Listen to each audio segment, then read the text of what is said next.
Béziers-Montpellier. Quelle belle histoire? Non. Quelle mauvaise histoire. En effet, nous sommes toujours en guerre avec nos voisins, nos villes rivales, que ce soit au XIIIe, XIVe siècle, Pézenas, Narbonne, pour des questions de viguier, que ce soit ensuite au XVIIe, au XVIIIe, où Montpellier veut absolument absorber Béziers. Béziers reçoit le siège du présidial et Montpellier le veut tout de suite, hein, bien sûr, et fait tout pour que Béziers ne l'ait plus. Mais Béziers résiste. La Révolution de 1789, où là, un Montpellierin, Cambacérès, va nous priver du chef-lieu du département, on voulait à tout prix que ce soit Montpellier, c'est un scandale. Voilà. Et on vit dans cette rage. Béziers est beaucoup plus important économiquement que Montpellier et dépend toujours de Montpellier. Alors, à un certain moment, on en a assez, les Biterrois se rebellent, ils aiment se rebeller. Depuis la nuit des temps, ils se rebellent. En 1903, c'est fini. On arrête tout. Maintenant, nous voulons notre indépendance économique et nous voulons une véritable chambre de commerce à Béziers. Un décret fin 1902 arrive et en 1903, enfin un premier président de la chambre de commerce, Cyprien de Crozal, qui prend ses affaires en main. Il ne reste que 3 ans et ce n'est qu'en 1926 que la chambre de commerce acquiert ce très bel hôtel qui était ici sur les allées et qui va devenir, après avoir été un hôtel particulier, qui va devenir la chambre de commerce de Béziers. La chambre de commerce de Béziers, c'est une institution, c'est aussi important que notre cathédrale, c'est aussi important que notre mairie. La chambre de commerce, c'est la vie, c'est le cœur battant du commerce et de l'activité de Béziers. Béziers a eu la chance d'avoir une grande chambre, avec de grands entrepreneurs, de grands leaders. Quand je reviens sur Achille Gaillard, par exemple, eh bien, on s'aperçoit que c'est un grand monsieur quand même. Hein. Ils sont des gens qui, 100 ans après, continuent à laisser leur marque. Depuis sa création, la Chambre de commerce était considérée par beaucoup comme une institution de grands bourgeois. À ce moment-là, la Chambre de commerce avait un rôle effectivement au niveau de l'activité viticole. Ce n'est que vers les années 1960-1970 que la Chambre de commerce a commencé à avoir des actions. Quand j'arrive, moi, donc à la Chambre de commerce en 1970, je devais être à peu près le 10e membre du personnel.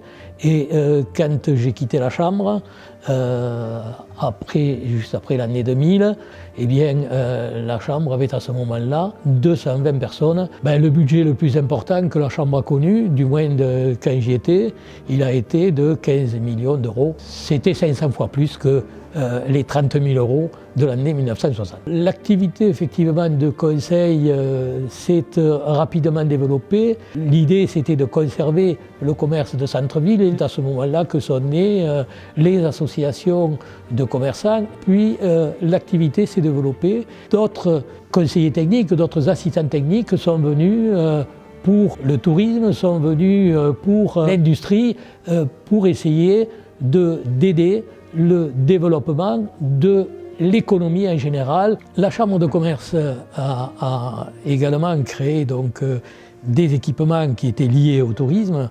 Il s'agit en particulier des ports de Valras et de Sérignan.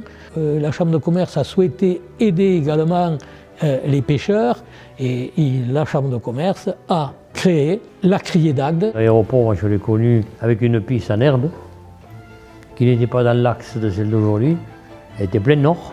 Une première ligne est créée dans les années 70, je pense, sauf erreur, avec une corvette d'Air Languedoc qui faisait Béziers Paris-le-Bourget.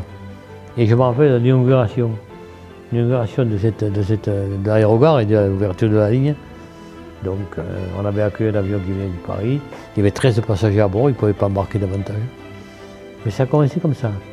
Et le 1er juin 1975, Mireille Mathieu est venue inaugurer la liaison aérienne Béziers-Paris. Et après, au fil du temps, il a fallu quand même donner du poids à cet outil. On a accueilli plusieurs compagnies. L'aéroport a ensuite dû être effectivement beaucoup plus développée, avec tout ce qui fait aujourd'hui l'aéroport moderne que nous avons sur Béziers. Aujourd'hui, on a atteint un niveau tout à fait respectable, puisqu'on va faire en 2016, je pense, à peu près 240 000 passagers.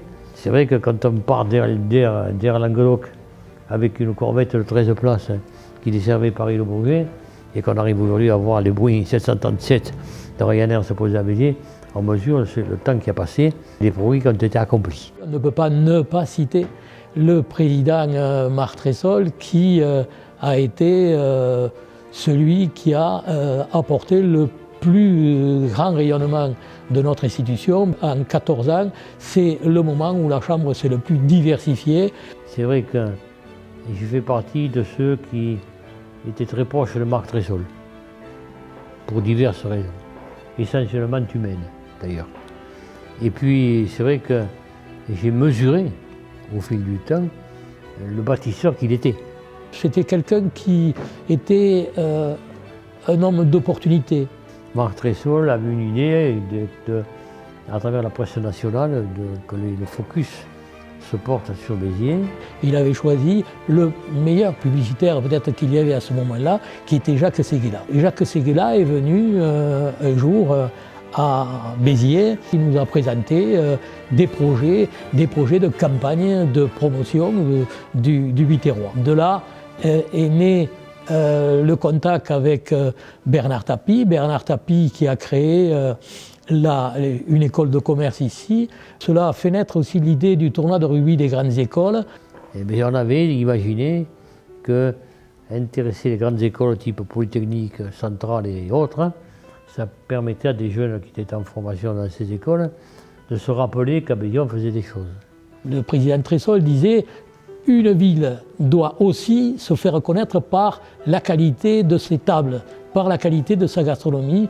Et de là est née l'idée de créer l'école méditerranéenne du tourisme et de l'hôtellerie, l'école hôtelière, qui a été donc créée par la Chambre de commerce, au même titre qu'elle a créé le CFA, Centre de formation d'apprentis, qui doit tourner à 800 apprentis formés par an. Et il est sorti des cuisiniers de grand renom, et un qui est resté dans la région, qui lui s'est établi, et qui est Gilles Goujon à Fonjoncouze.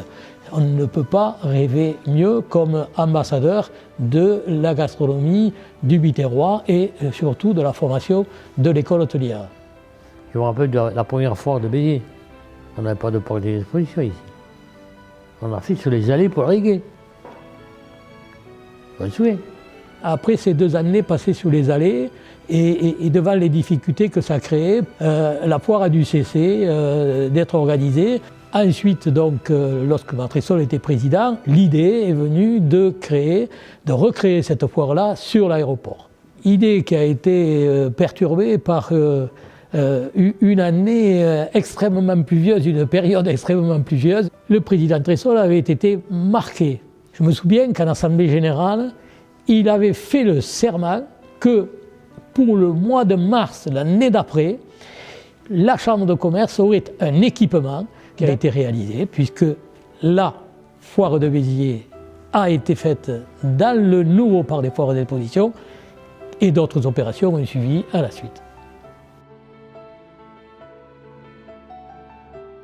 En 1992, sur une idée du vice-président Gérard Bèze, qui est devenu président par la suite, a été créé Dionysut pour voir les dernières créations en matière de matériel viticole. Il y a 2 mandats qui se succèdent, qui sont l'un et l'autre complètement différents. Et sur le premier, effectivement, c'est réinstaller la Chambre dans le paysage régional, en retissant tous les liens dont elle a besoin. Et puis l'aéroport qui nous a effectivement complètement mobilisés. L'aéroport, c'est un outil sur lequel il y a eu un consensus global et ce que nous avons mis à l'abri, sans oublier quand même que nous avons reconditionné, remodernisé l'école hôtelière. Mais sur le second mandat, effectivement, les conditions avaient changé. On voyait poindre à l'horizon on voyait poindre les réformes. J'ai été vent debout contre la départementalisation parce que je considérais que la place qui nous était faite n'était pas à la juste mesure de ce qu'on représentait. Que faire une campagne départementale, à la limite, pourquoi pas? Pourquoi pas? Mais quand je vois ce déséquilibre entre l'Est et l'Ouest héros, alors que le gros de l'économie se trouve ici, l'Ouest héros, ça veut dire quelque chose. Donc on a fait des choses intéressantes. La dernière qu'on a faite, c'est récent. C'est Intersud. Intersud que nous avons organisé avec les Toulousains et les régionaux évidemment, mais qui a amené à Béziers des opérateurs de haut niveau. C'est un exemple de la nouvelle chambre. Mais j'ai rencontré des gens extraordinaires. Il y a un qui a joué un rôle important dans cette affaire, je ne l'oublierai pas, c'est Bernard Mativi. Parce que vous savez que les élus ont besoin d'avoir avec eux un directeur vraiment opérationnel et qui accompagne avec conviction ce qu'il a fait. Mais mon souhait au bout du compte, au bout de 113 ans de vie, puisque c'est l'âge de la Chambre actuellement, c'est que tout ce qui a été bâti pendant effectivement tout ce temps soit conservé, soit respecté. Quand on voit là, cette maison, par exemple, c'est le fruit du temps et de l'engagement des hommes et des femmes, élus et permanents confondus. Je pense que la CCI de Béziers aura prouvé la pertinence de sa vie. Et on pourrait peut-être quelque part être un peu fier de ce qu'on a fait, parce que cette ville en avait besoin. Et j'ai ce souvenir qui doit être plutôt marqué du sceau d'une certaine satisfaction quelque part. Avec un petit bémol, et c'est vrai que j'aurais souhaité que la maison continue à exister. Mais là, on ne peut pas arrêter l'histoire. Biterrois, tu ne dois pas cesser d'entreprendre, comme ton beau chameau qui renaît de ses cendres. Sarrasins, Visigoths, Croisés ne sont jamais venus à bout de ta ténacité.